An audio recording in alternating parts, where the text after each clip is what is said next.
well, I disagree with them because sinasabi nila, binadali.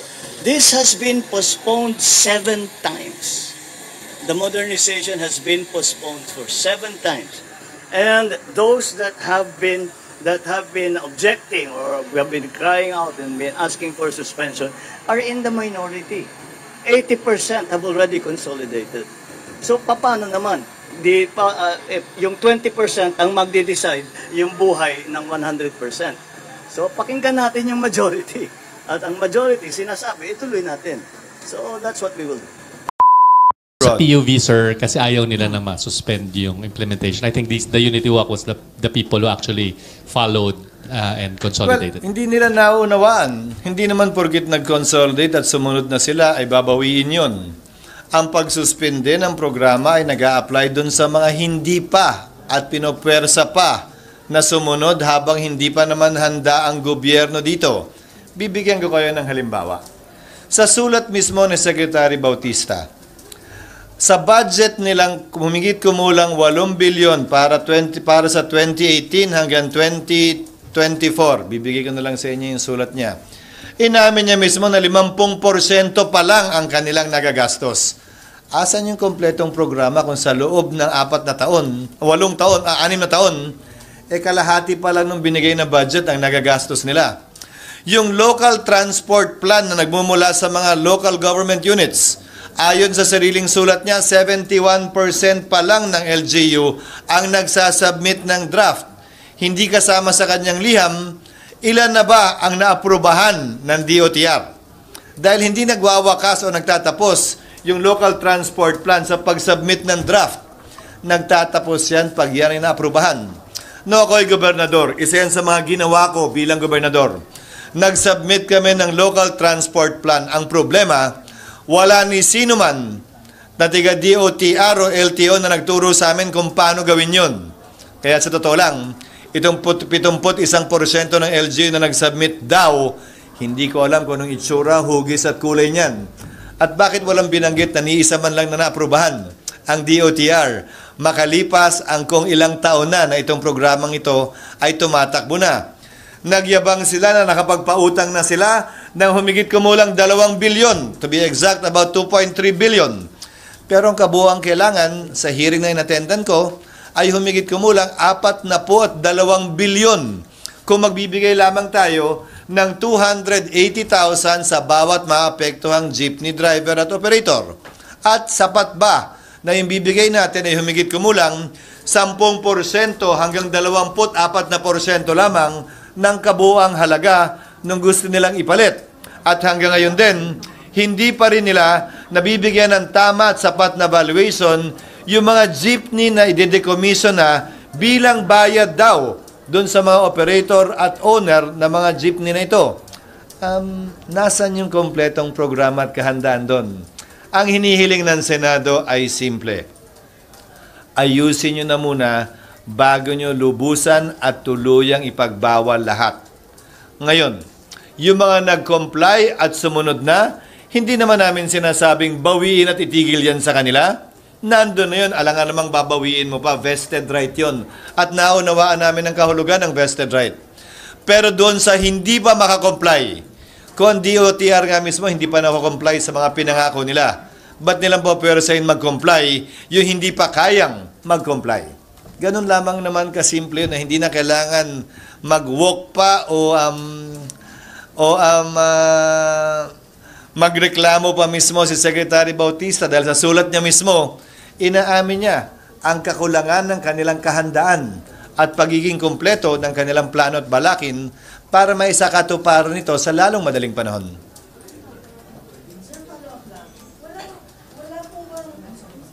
Mabait na nga ako, tapos mag-follow up ka pa. Sige, sige na, okay na. Wala bang mechanism na ma-ensure na itong mga taga-DOTR is doing their job, di ba? Parang 6 years and yet wala silang nagawa doon sa program. Well, sa'yo na mismo nang galing yan. Yun na nga yung punto, di ba? 6 years and yet kalahati pa lang ng budget na nagagastos. 6 years and yet 5% pa lang na dapat na ayuda nilang mabibigay ang nabigay na. 6 years and yet minority pa rin ang local manufacturer ng mga jeep na ito. Mas marami pa rin ang dayuhang manufacturer ng jeep na ito. Again, Walang masama na magpreno. Kung gagamitin ko ang salita ng mga tsuper at jeepney, magpreno ng konti, magminor ng konti, hindi ba? Balik tanawan yung mga kakulangan pa na dapat at pwedeng punuan bago tuluyang umarangkada. Ika nga. So it's safe to say po, SP, that the Senate is standing by its motto na temporarily suspend muna yung PUBM. Despite po dun sa pronouncement ni President Bongbong Marcos. Well, that's what you call separation of powers and different divisions of government. It's okay to have different opinions. Okay lang na magkaroon ng iba't ibang pananaw, ang iba't ibang sangay ng pamahalaan. Walang masama at mali doon. At saka napasa na yan, napirmahan na yan ng mga senador. Hindi naman na pwedeng i-reverse din yon. Nagpahayag ng sense of the Senate. Ito ang pananaw at tingin namin. Hindi namin sinasabing tama, perpekto, at kami lang ang magaling. Ito yung nagsisilbi lamang na paalala sa executive branch. At ganyan ang relasyon dapat sa pagitan ng executive at legislative. Hindi naman pwedeng amin na lang lahat palagi. At hindi naman din pwede, nasusunod na lang din palagi yung executive sa gusto ng Senado. Kung titingnan natin, pinakinggan ng Pangulo ang panawagan, hindi lamang ng Senado, pero ng marami sa ating kababayan. Halimbawa, ang pagsuspende at pagban ng Pogo. Dito nagsimula sa Senado yon. Pero pagdating dito, iba naman ang kanyang pananaw. Okay lang yon. Demokrasya ang tawag dyan. Walang kailangan ikabahala o ikaalala sinuman kaugnay sa pagkakaroon ng magkakaibang pananaw sa iisang bagay o iso. Oo, pero almost naman yun. Basta na side na naman at saka na pirman, ano pang i-approve mo unless may mag-withdraw ng mga senador? Ano bang nire-reacta natin? May development nga ba sa ICC o nanggagaling lamang sa isa o dalawang taong hindi naman talaga tagapagsalita ng ICC? In the event po na... Hindi, ang problema ko kung ang hirap mag-react nang wala ako nakikitang dokumento mula sa ICC at hindi ICC mismo ang nagsasalita. At kung pagbabasihan mo, ang napanood ko lamang yata ay si Secretary Remulla. Sabi niya, may nakita raw siyang dokumento na parang gusto siyang interviewin. Tama ba? Yun lang yung narinig ko. Pero hindi ko naman nakikita pa yung papel. At kung gusto man siyang interviewin, hindi ko alam kung napadala na siya ng notisya na gusto siyang imbitahin. Papangunahan ko na. Unique at kakaiba ito dahil kung pag-uusapan natin ang nakaraan ng Senado, yung mga naunang Senate President sa kaso ni Senator Enrile, sa kaso ni Senator De Lima, sa kaso ni Senator Trillanes, ang naging pasya ng Senate President sa mga panahong yon, huwag payagang arestuhin ang isang senador habang nagsesesyon ang Senado. In-extend ng konti yan sa kaso ni Senator Trillanes. Huwag payagang arestuhin sa loob ng pasilidad ng Senado. Pero sa labas, pwede na o paglabas, pwede na. Alam nyo? Pero hindi sinasabing immune siya sa aresto. Pangalawa, sa ilalim ng saligang batas, immune from arrest ang isang mambabatas para sa isang krimen na ang kaparusahan ay hindi lalampas ng 6 na taon. Kung pag-aaralan ninyo ang ICC at kasalukuyan pa lamang namin pinag-aaralan ito, ang parusa sa crimes against humanity na chismis na sinasabi nila, kaya mahirap na yun daw ang ikakaso, ay not more than 30 years. So, ang not more than 30 years ba, pasok sa hindi lalampas sa 6 na taon?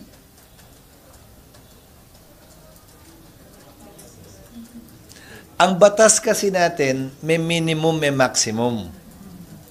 Ang batas doon iba So, pag in-apply mo yung konstitusyon natin sa terminolohiya ng batas nila, posibleng pumasok. Di ba? Ang not more than 6 years, pasok sa not more than 30 years. So, pinapapag-aralan namin sa mga abogado ngayon, at tiyak ko pinag-aaralan din ng abogado ni Senator Bato. So, hindi sa ganun ka simple. Sunod, kung mag-i-issue ng warrant, ito'y puro katanungan lamang. Kung mag-i-issue ng warrant nga ang ICC, kung hindi na tayo miyembro ng ICC, ba't natin susundin yung warrant na in-issue niya? Iba yung may jurisdiction sila nung nangyari yung mga events na sinasabi nila. Dun sa, ngayon, di na tayo miyembro eh. So, legal bang pwedeng ipatupad yan ng pulis? Hindi ko alam ang sagot. Legal bang, pag pinakitaan ka ng warrant ng ICC na hindi na tayo miyembro, anong legal na epekto nandito? So marahil, baka may dagdag pang proseso. Yung tinatawag nating recognition of foreign judgment. Na para madesisyon na ng korte kung tama nga ba yon o legal o hindi. Tapos yung korte natin na lokal ang mag-i-issue. O hindi mag-i-issue, depende sa kanila. Ito'y lahat bagong mga sitwasyon legal na hindi pa natin napagdadaanan. So hindi ko pa masabi kung anong magiging kapasyahan dahil hindi pa namin klarong nakikita rin yung mga legalidad na papasok dito. Pinapapag-aralan ko pa rin sa legal ng Senate. Pero SP, the Supreme Court has already ruled that during the period na miyembro pa tayo ng Rome Statute, covered pa rin siya. May responsibility pa rin yung Pilipinas to respect the international law. Pero ano bang nakasulat dun sa ICC? May jurisdiction sila pag hindi nagfa-function ang korte natin. Nakahanda ka ba? Nakahanda ba ako aminin na hindi nagfa-function ang justice system sa ating bansa? Na kinakailangan silang manghimasok at makialam dito? I'm sorry? Well, tila nagpasa ang administrasyon na hindi nila kinoconcede yun, kaya nga ayaw nila mag-cooperate. Di ba? Pero isa yun sa requirements ako, may jurisdiction sila dahil dysfunctional. Hindi nagfa-function ng tama. Walang remedy dito. Ang mga biktima at naapi. So, depende. Again, pinapapag-aralan ko, ito yung mga katanungan lamang. Hindi ko ito posisyon, hindi ito posisyon pa ng Senado, pero pinapakita ko lang sa inyo kung gaano kasalimuot nitong isong to at hindi ganun kasimpleng question legal lamang. Sir, umabot sa point na magkaroon na ng arrest order.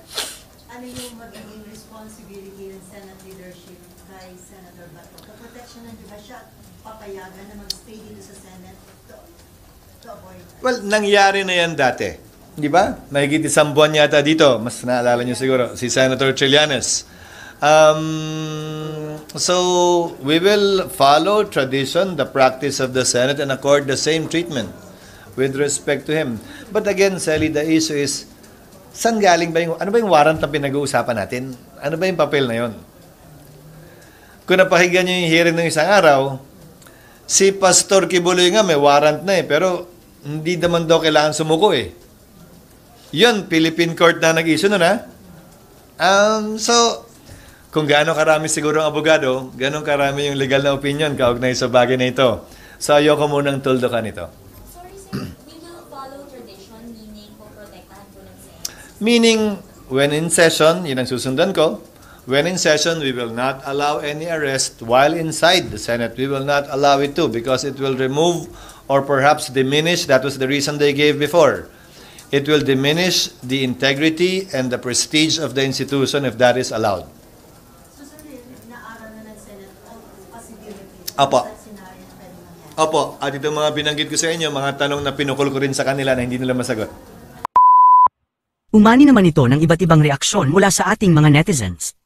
Ayon kay Job Ends Bench, di na dapat pinapakinggan si Trillanes at wala naman utak yan. Kung sa pelikula siya ang kontrabida kaya di dapat pinapansin. Wala naman alam sa batas yan. Pahayag naman ni Jovan Ancheta, na iiwan na tayo sa ibang bansa, kailangan na natin ang i-modernize ang transportation. At ito naman ang saloobin mula sa ating kababayan na si Luz Kenwans, si BBM na mismo nagsabi na walang jurisdiction ang ICC sa Pinas. Si Trillanes mahilig talaga gumawa ng gulo sa Pinas. Mga kababayan, feel free to comment below para maglabas ng saloobin sa balitang ito.